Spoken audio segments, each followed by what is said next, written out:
9ನೇ ತರಗತಿ ಸಮಾಜ ವಿಜ್ಞಾನ ಅಧ್ಯಾಯ 3 ಭಾರತದ ಮತ ಪ್ರವರ್ತಕರು ಪ್ರಶ್ನೋತ್ತರಗಳು. ಮುಖ್ಯ ಪ್ರಶ್ನೆ 1. ಕೆಳಗೆ ಕೊಟ್ಟಿರುವ ವಾಕ್ಯಗಳನ್ನು ಸೂಕ್ತ ಪದಗಳಿಂದ ಭರ್ತಿ ಮಾಡಿ. ವಾಕ್ಯ 1. ಶಂಕರಾಚಾರ್ಯರು ಕೇರಳದ ಡ್ಯಾಸ್ ಅಲ್ಲಿ ಜನಿಸಿದರು. ಉತ್ತರ ಕಲ್ಲಡಿ ಗ್ರಾಮ. ಶಂಕರಾಚಾರ್ಯರು ಕೇರಳದ ಕಲ್ಲಡಿ ಗ್ರಾಮದಲ್ಲಿ ಜನಿಸಿದರು. 2. ಜಗತ್ತು ಮಾಯೆ ಬ್ರಹ್ಮ ಮಾತ್ರ ಸತ್ಯ ಎಂದು ಪ್ರತಿಪಾದಿಸಿದವರು ಡ್ಯಾಸ್. ಉತ್ತರ ಶಂಕರಾಚಾರ್ಯರು. ಜಗತ್ತು ಮಾಯೆ ಬ್ರಹ್ಮ ಮಾತ್ರ ಸತ್ಯ ಎಂದು ಪ್ರತಿಪಾದಿಸಿದವರು ಶಂಕರಾಚಾರ್ಯರು. ವಾಕ್ಯ 3. ರಾಮಾನುಜಾಚಾರ್ಯರ ಶಿಷ್ಯರನ್ನು ಡ್ಯಾಸ್ ಎಂದು ಕರೆಯಲಾಗಿದೆ. ಉತ್ತರ ಶ್ರೀ ವೈಷ್ಣವ. ರಾಮಾನುಜಾಚಾರ್ಯರ ಶಿಷ್ಯರನ್ನು ಶ್ರೀ ವೈಷ್ಣವ ಎಂದು ಕರೆಯಲಾಗಿದೆ.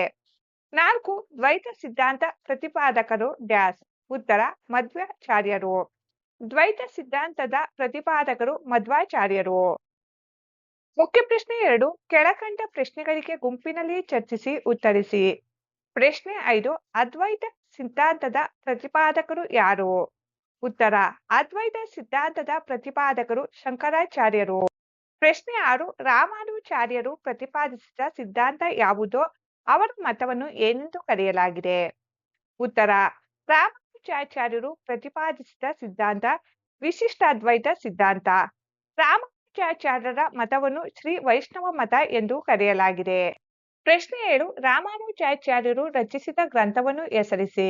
ಉತ್ತರ ರಾಮಾನುಜಾಚಾರ್ಯರು ರಚಿಸಿದ ಪ್ರಮುಖ ಗ್ರಂಥಗಳು ವೇದಾಂತ ಸಂಗ್ರಹ, ವೇದಾಂತ ಸಾರ, ವೇದಾಂತ ದೀಪಿಕಾ, ಶ್ರೀ ಭಾಷ್ಯ, ಗೀತಾ ಭಾಷ್ಯ. ಪ್ರಶ್ನೆ 8.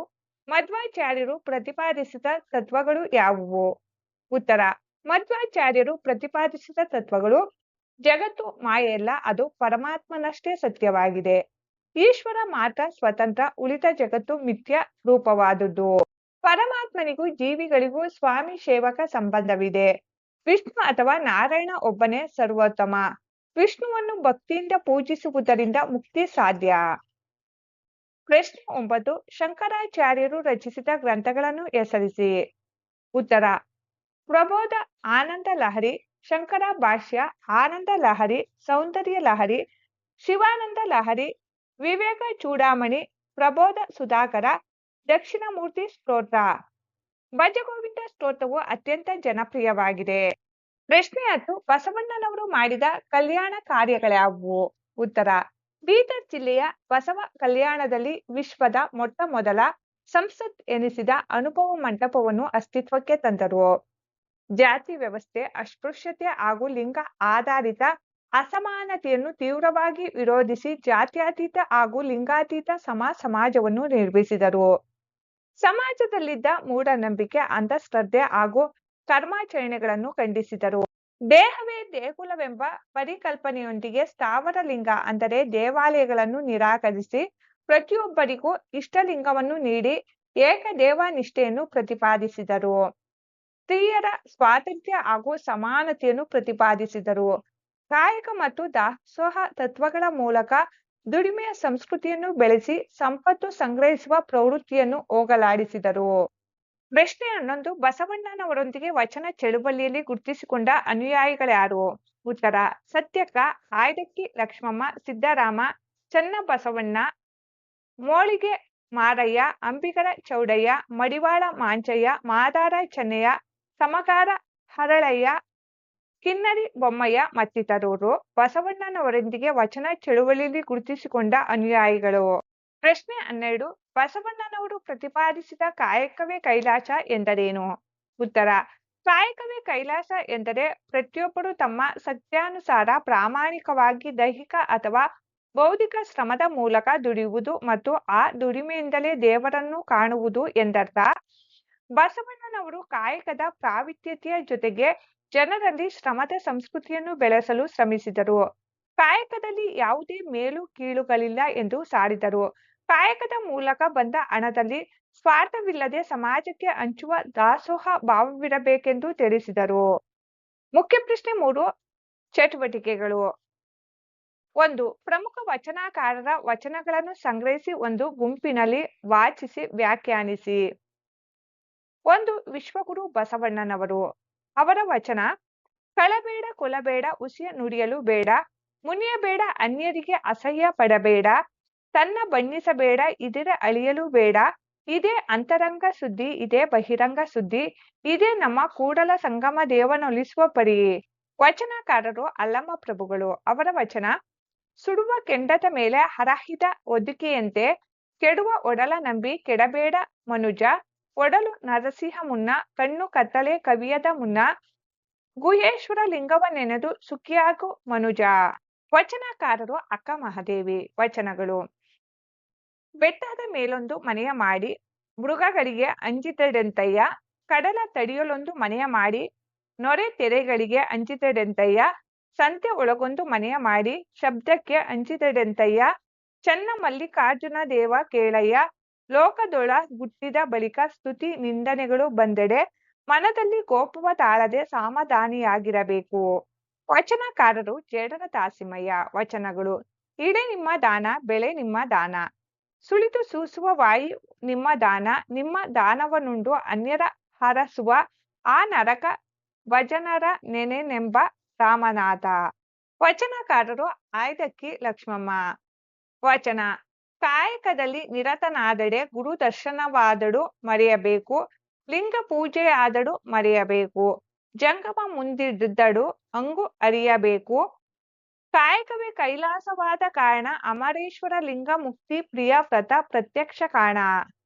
ಮುಖ್ಯ ಪ್ರಶ್ನೆ 4 ಯೋಜನೆಗಳು.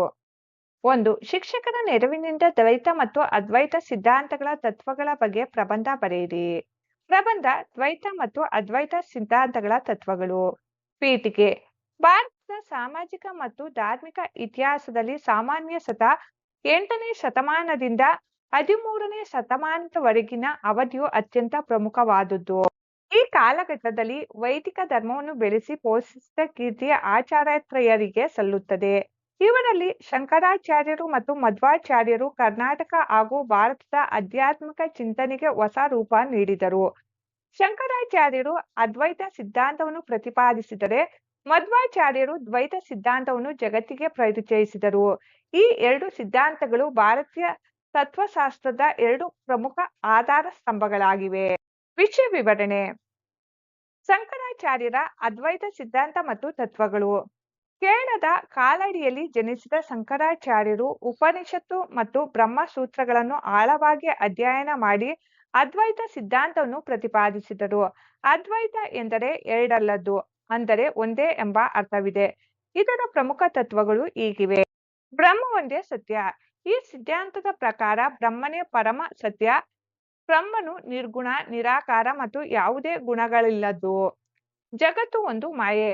ಕಣ್ಣಿಗೆ ಕಾಣುವ ಈ ಜಗತ್ತು ನಿಜವಲ್ಲ, ಅದೊಂದು ಮಾಯೆ ಅಥವಾ ಭ್ರಮೆ. ಜನರು ಅಜ್ಞಾನದಿಂದ ಜಗತ್ತನ್ನು ಸತ್ಯವೆಂದು ನಂಬುತ್ತಾರೆ. ಜೀವ ಮತ್ತು ಬ್ರಹ್ಮ ಒಂದೇ. ಜೀವ ಅಂದರೆ ಆತ್ಮ ಮತ್ತು ಬ್ರಹ್ಮ ಬೇರೆ ಬೇರೆ ಅಲ್ಲ. ಬ್ರಹ್ಮನೇ ಜೀವನಾಗಿದ್ದಾನೆ. ಇದನ್ನು ಶಂಕರಾಚಾರ್ಯರು ಅಹಂ ಬ್ರಹ್ಮಾಸ್ಮಿ, ಅಂದರೆ ನಾನೇ ಬ್ರಹ್ಮನು ಎಂದು ಸಾರಿದರು. ಜ್ಞಾನ ಮಾರ್ಗ: ಪ್ರಪಂಚದ ಮಾಯೆಯನ್ನು ತಿಳಿದು ಪರಮ ಸತ್ಯವಾದ ಬ್ರಹ್ಮನೊಡನೆ ನಮ್ಮ ಜೀವಾತ್ಮವನ್ನು ವಿಲೀನಗೊಳಿಸುವುದೇ ಮೋಕ್ಷ. ಈ ಮೋಕ್ಷವನ್ನು ಪಡೆಯಲು ಜ್ಞಾನ ಮಾರ್ಗವೇ ಶ್ರೇಷ್ಠ ಎಂದು ಅವರು ಬೋಧಿಸಿದರು. ಮಧ್ವಾಚಾರ್ಯರ ದ್ವೈತ ಸಿದ್ಧಾಂತ ಮತ್ತು ತತ್ವಗಳು. ಉಡುಪಿಯ ಬಳಿಯ ಪಾಜಕ ಗ್ರಾಮದಲ್ಲಿ ಜನಿಸಿದ ಮಧ್ವಾಚಾರ್ಯರು ಶಂಕರಾಚಾರ್ಯರ ವಾದಕ್ಕೆ ಭಿನ್ನವಾದ ದ್ವೈತ ಸಿದ್ಧಾಂತವನ್ನು ಪ್ರತಿಪಾದಿಸಿದರು. ದ್ವೈತ ಎಂದರೆ ಎರಡು ಎಂಬ ಅರ್ಥವಿದೆ. ಇದರ ಪ್ರಮುಖ ತತ್ವಗಳು ಹೀಗಿವೆ. ಜಗತ್ತು ಸತ್ಯ. ಮಧ್ವಾಚಾರ್ಯರ ಪ್ರಕಾರ ಜಗತ್ತು ಮಾಯೆಯಲ್ಲ, ಅದು ಪರಮಾತ್ಮನಷ್ಟೇ ಸತ್ಯವಾಗಿದೆ. ಜೀವ ಮತ್ತು ಪರಮಾತ್ಮ ಬೇರೆ ಬೇರೆ. ಈ ಸಿದ್ಧಾಂತದ ಪ್ರಕಾರ ಜೀವಾತ್ಮ ಮತ್ತು ಪರಮಾತ್ಮರು ಒಂದಾಗಲು ಸಾಧ್ಯವಿಲ್ಲ, ಅವರಿಬ್ಬರು ಬೇರೆ ಬೇರೆ. ಸ್ವಾಮಿ ಸೇವಕ ಸಂಬಂಧ: ಪರಮಾತ್ಮನಿಗೂ ಜೀವಿಗಳಿಗೂ ಸ್ವಾಮಿ ಮತ್ತು ಸೇವಕನ ಸಂಬಂಧವಿದೆ. ಈಶ್ವರನೊಬ್ಬನೇ ಸ್ವತಂತ್ರ, ಉಳಿದ ಜಗತ್ತು ಅವನಿಗೆ ಅಧೀನವಾಗಿದೆ. ವಿಷ್ಣುವೇ ಸರ್ವೋತ್ತಮ ಮತ್ತು ಮುಕ್ತಿ ಮಾರ್ಗ. ವಿಷ್ಣು ಅಥವಾ ನಾರಾಯಣನೇ ಜಗದ ಸರ್ವೋತ್ತಮ ದೇವರು. ಜ್ಞಾನಕ್ಕಿಂತ ಹೆಚ್ಚಾಗಿ ವಿಷ್ಣುವನ್ನು ಭಕ್ತಿಯಿಂದ ಪೂಜಿಸುವುದರಿಂದ ಮತ್ತು ಶರಣಾಗತಿಯಿಂದ ಮಾತ್ರ ಆತ್ಮೋದ್ಧಾರ ಅಥವಾ ಮೋಕ್ಷ ಸಾಧ್ಯ ಎಂದು ಇವರು ಬೋಧಿಸಿದರು. ಉಪಸಂಹಾರ: ಅದ್ವೈತ ಮತ್ತು ದ್ವೈತ ಸಿದ್ಧಾಂತಗಳು ಪರಮಾತ್ಮ ಮತ್ತು ಜೀವದ ನಡುವಿನ ಸಂಬಂಧವನ್ನು ವಿವರಿಸುವಲ್ಲಿ ವಿಭಿನ್ನ ಹಾದಿಗಳನ್ನು ತುಳಿದಿವೆ. ಶಂಕರಾಚಾರ್ಯರು ಜ್ಞಾನ ಮಾರ್ಗದ ಮೂಲಕ ಎಲ್ಲವೂ ಒಂದೇ ಬ್ರಹ್ಮ ಎಂದು ಸಾರಿದ್ದಾರೆ. ಮಧ್ವಾಚಾರ್ಯರು ಭಕ್ತಿ ಮಾರ್ಗದ ಮೂಲಕ ದೇವರು ಮತ್ತು ಜೀವ ಬೇರೆ ಬೇರೆ ಎಂದು ಪ್ರತಿಪಾದಿಸಿದರು.